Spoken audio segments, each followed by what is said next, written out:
Leafs fans have had enough following yesterday's brutal loss against the Boston Bruins in a game that was considered must-win by many fans in the media. The Maple Leafs went out there and did exactly what they weren't supposed to do, and now they are facing a big deficit. You have the players arguing with themselves. You have Sheldon Keefe making some ridiculous comments. You have everything is looking downward for the Toronto Maple Leafs, but there's still a chance. But we're going to break all that down and much more in this episode. But before we do, Darius, quick reminder, hit the subscribe button if you're enjoying Maple Leafs playoff experience that we were hoping wasn't going to be this way. Make sure to hit that button. But jokes aside, let's just get into it. There's so much to discuss. We obviously didn't have a post game yesterday. We were both unavailable, and to be honest, there wasn't much to discuss anyways.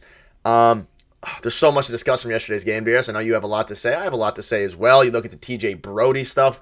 It was ended up being a disaster. But let's start with this. This is from Chris Johnson. Bearing unlikelihood and unexpected comeback, this is the end of the Maple Leafs as we know them. And we're going to dive deeper into this article in a future video and kind of just discussing the future of the Toronto Maple Leafs because tons of changes are coming if they lose. But we're not there yet. We're going to stay within the moment and focus on what's to come for the Toronto Maple Leafs, which is Game 5 in 2 days' time. And it's possible the Leafs team is broken inside, that they don't want it bad enough, and they don't have a heart. It's also possible 8 years in this era, Darius, they're just nowhere near as good as we think they are. You can pause and read this. It's basically saying, encompasses everything we've been feeling for the past however many years. You can kind of skip a couple of lines there. Leafs fans have been waiting for the light bulb to go off. It has not happened. They haven't played anywhere near their A game. And what if their best game still wouldn't be enough because their best matchup can't, match up with the Bruins? And the Bruins have just been the better team, as unfortunate as it is to say. It's rough, and we'll get into the Nylander stuff in a bit. But Darius, how are you feeling? It might be the end. Now, again, we're not going to get too far ahead of ourselves. We'll wait. We'll wait until they can come back. The Canadians did it to us a few years ago, but might be the end for the Leafs here, which is very, very unfortunate. But there's a chance. And listen, it happened to the Bruins. I haven't heard anyone discuss so far because of how bad that game was last night for the Leafs. That the Bruins blew a 3-1 lead just last year in the first round, and they were the best team ever. It's not over yet. Ever. It's certainly not over yet. But the reason why it feels so over, and why so many, I'm going to use the word numb. Leaf fans are feeling numb today is because for years and years and years, like that article just suggested, for 8 years, they're nowhere near as good as we actually thought they were. And we've been gaslit and fed lies basically this whole time that don't worry, it's on the way. The Stanley Cup is coming. We are making these changes. We're going to be better. Look at this video game roster we have. And, sometimes we do get delusional where we're like, okay, they're very top heavy and all this stuff, and it should work on paper. And yeah, sure, maybe it should work on paper, but it hasn't. And when it didn't work 1 time, 2 times, 3 times, 4 times, and you're still on the 5th and the 6th, and you're still doing the same things, you get into the situation with Leaf fans now. We're all surprised there wasn't a jersey on the ice last night. The place was quiet, sounded like a library. You can't get behind this team because you've seen these things before. So when the things don't go well, and you know that they aren't going to go well even before the playoffs started, it's hard to get behind the team. You're just being fed the exact same thing. So until things change, I just don't know what the answer is at this point. Now, the Leafs can certainly, I think they have the skill to find it within themselves to still win this series. That's the most sickening part about it all. That's really what it is, right? But will that happen? I don't know. It remains to be seen this year, and things change around the core, but nothing changes with the core, right? Like we've seen it time and time out, right? The only guy or only 2 people I think in the core that have changed, and you can see a change in their game, is Matthews, who started playing way better defensively, and Nylander. He seems to get it a little bit more now. But I just don't know about the rest of the team. I certainly do not know about the construction of the rest of the team, and I think it has something to do with having almost $50 million wrapped up in 4 players. Yeah, and it's it feels, obviously 3-1 is not ideal, but lots of teams, like we discussed in a few videos, lots of teams come back from 3-1. It's just a matter now of, I don't know if this Leaf team has it in them to come back, but I'd love to be proven wrong. I would absolutely love to be proven wrong, and we'll have to wait and see. And then if they get eliminated, there'll obviously be a lot to discuss there. But here's what Sid Sixero, who's an interesting character, had to say about Sheldon Keefe. He said, "I can name 10 people at least, both on and off the ice, that should not be with the Toronto Maple Leafs next season. Sheldon Keefe is near the top of the list. These post-game comments last night on their own are a fireable offense." And again, this is stuff we'll get into once even more in depth. But Darius, Sheldon Keefe, I think most Leafs fans have had enough of him. They've had enough of certainly the team to a degree. I think the only one safe is going to be Brad Treliving. Even Shanahan is debatably up in the air there. But Keefe's comments, I don't know if you have any thoughts on them. You can look at this again. We discuss. I look at it. I don't even want to reread it. He says it doesn't look at the Nylander thing as frustration. He more so looks at it about how teams in the past, the Leafs would not have argued it out and would have discussed it. But now he's saying it didn't look at it as frustration. I agree with some of the things. I also disagree with some of the things, which I'll let you get into now. Like, what are your thoughts on these comments from Keefe after the game yesterday that kind of turned into a bit of a disaster?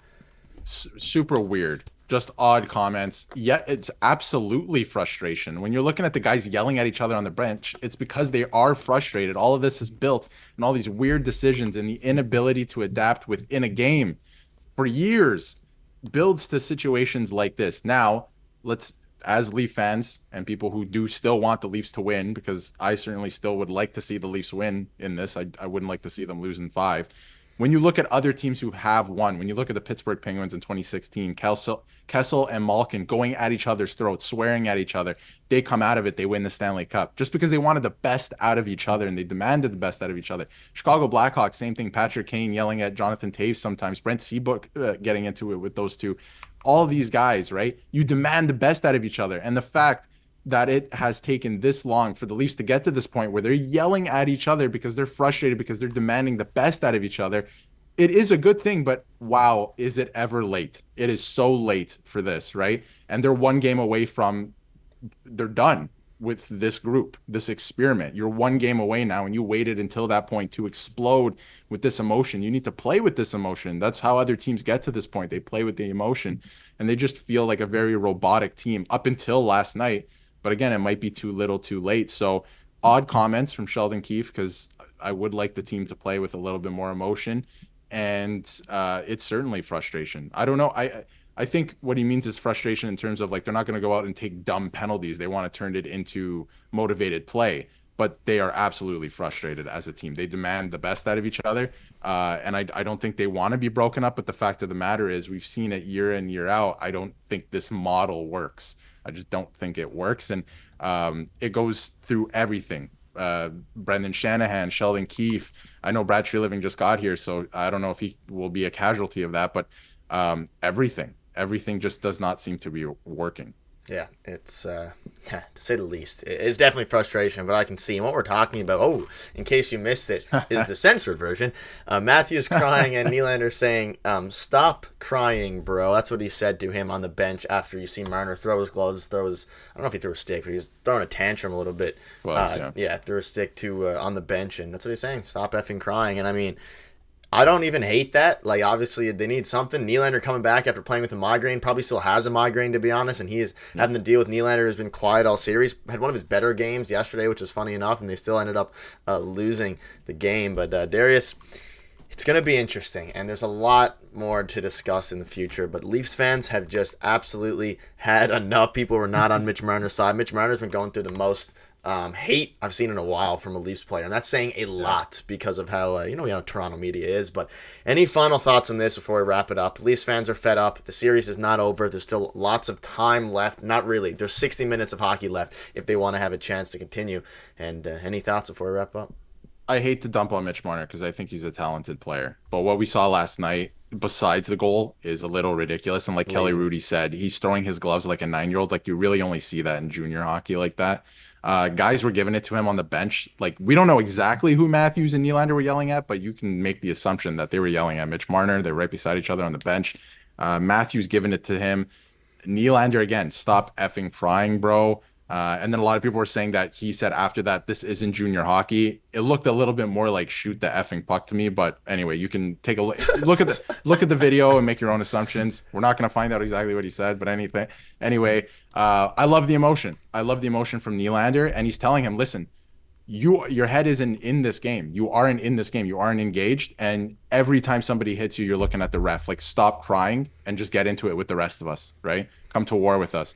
And Nylander, I thought, had a pretty good game besides not scoring yesterday too. So they just have to continue that attitude. Like, stop, just play and play hard. And if it doesn't work, then it's because of the way the team has been set up.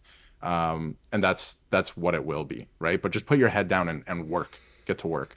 Yep, and they put themselves in a position now where not only is their season on the line, Sheldon Keefe's job is on the line, and subsequently a lot of players, not jobs are on the line, but Maple Leafs' future is on the line. But that'll wrap it up. Thank you guys for watching, and hopefully the Leafs can take these couple days to rest and lock in. But we'll see you guys tomorrow.